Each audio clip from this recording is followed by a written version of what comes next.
Alright guys, how's it going? As I said that I would in my last video, I'm here to talk about this Bible verse that came to my mind during my episode.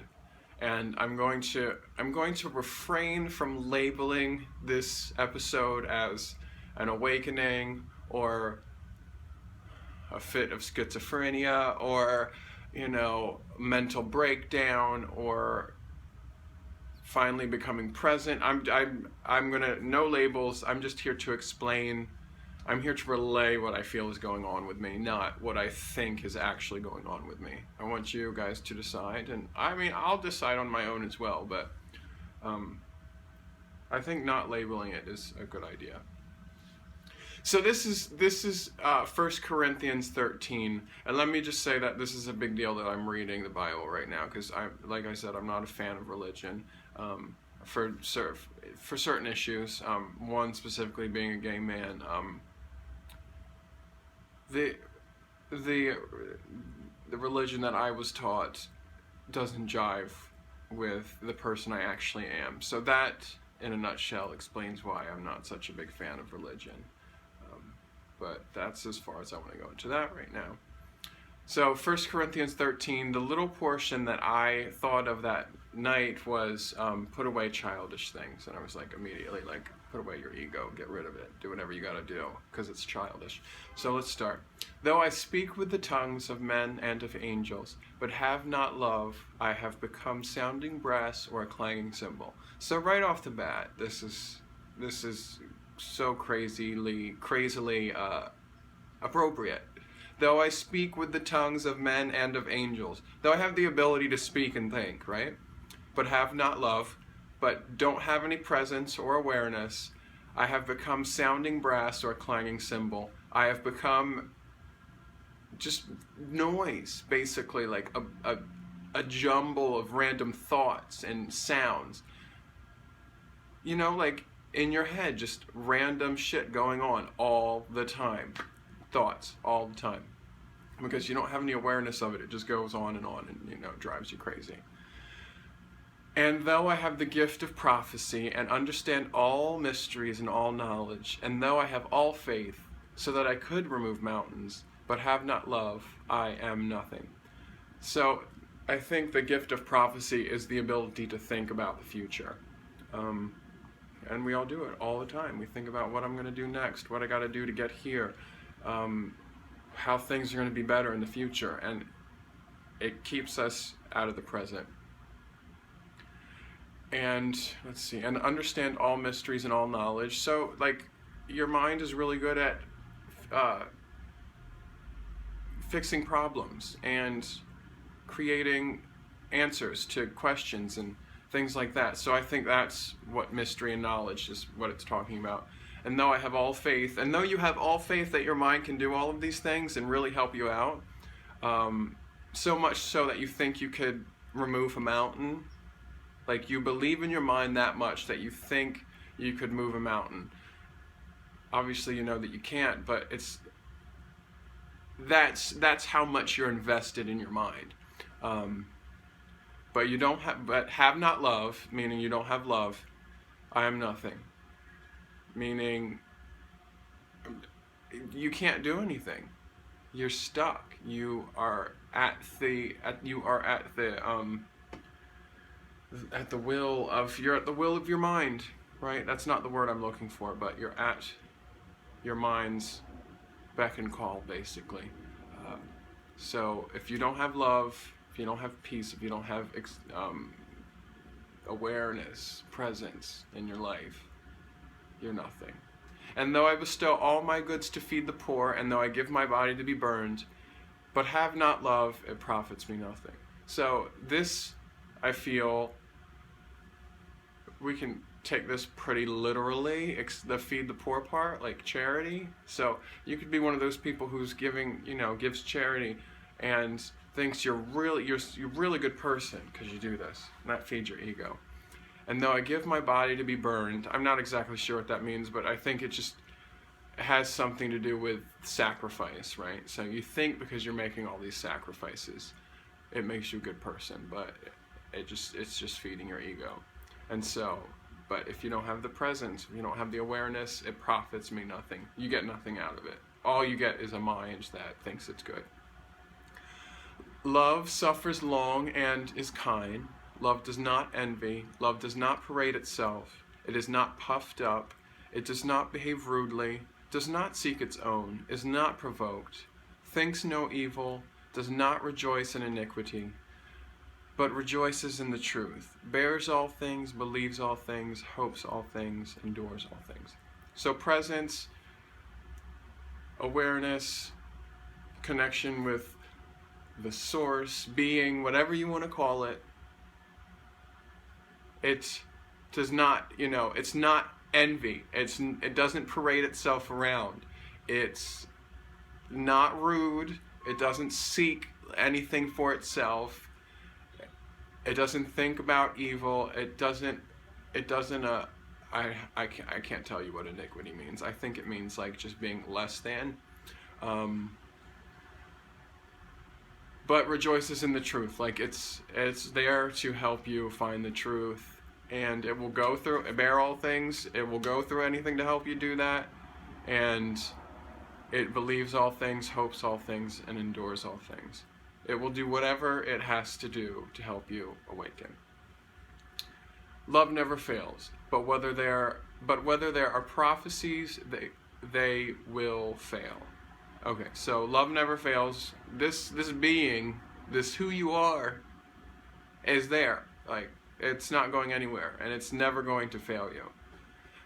But whether there are prophecies, they will fail. So, to go back to what I was saying, if you get involved in your mind and you're thinking about what you need to do next, you're, prophesying, you're predicting the future. That's going to fail. That's not going to do you any good. It's going to fail you.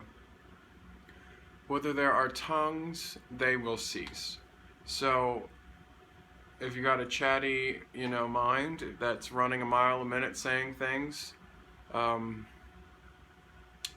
eventually, if you find love, that stuff is gonna go away. I'm gonna say shit. That shit will go away.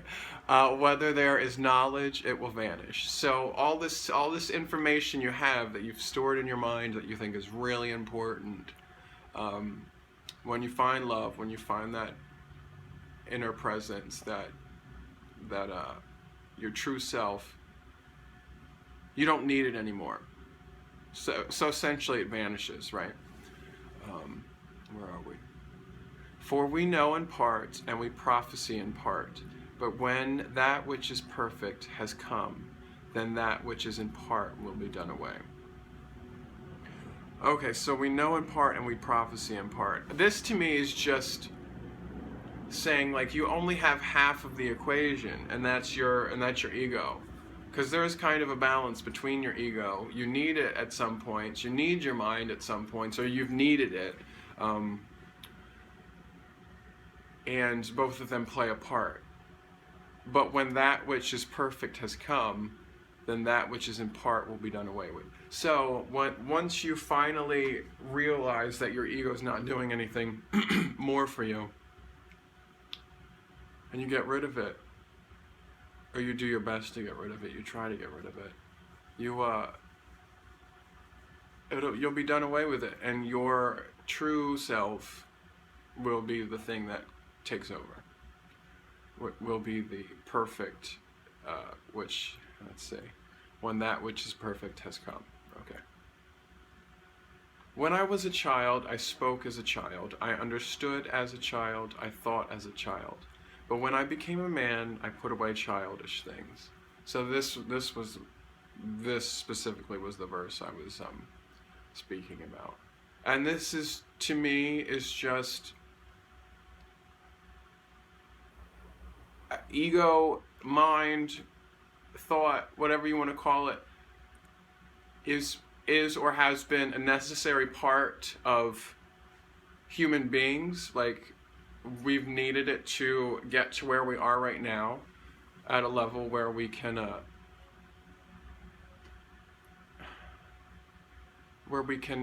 have things, do things, build a better life for ourselves. But there comes a point in time when all that knowledge and all that thought, it's like cancer almost, okay? So cancer is just one cell that starts dividing and doesn't stop dividing, and none of the cells that come after it stop dividing. And the only reason that it's bad is because they keep on going and dividing and dividing and dividing. And this process, this really good process of like cell division, which makes up who we are, when it's left to its own devices, becomes deadly, right? So the ego, what we've used to get to where we are right now, if we let it keep going, it's going to kill us, without a doubt.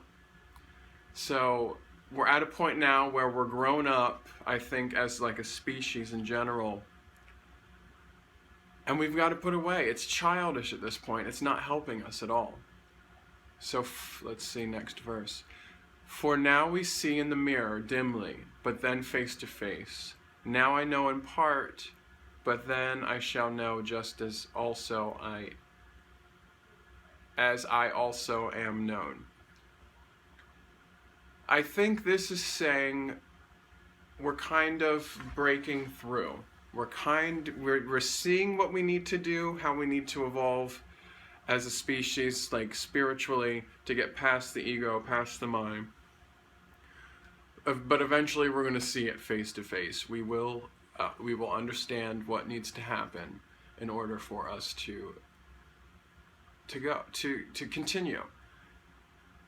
We know it in part, but now I know in part, and then I shall know just as I also am known. So you will know. It's there inside of you now, and that's the. But then I shall know just as I am known. I need to think about this a second.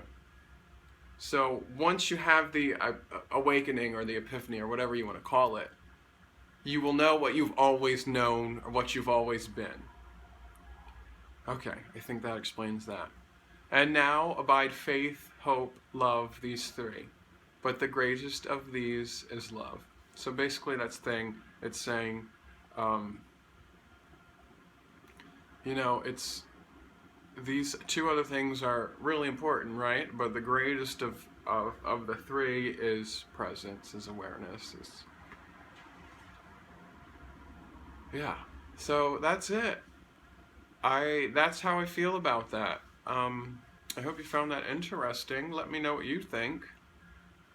And if you see any of these differently. This is literally, I read it over a few times and just started filming. And so some of my explanations or my ideas may not jive with what you think, or may not be obviously probably are not what is generally interpreted from these Bible verses, because some people tend to take the Bible really literally, and so this may not be the interpretation that most people are aware of, but this is how I see it. And yeah, all right, well, thank you. I'll talk to you later. Bye.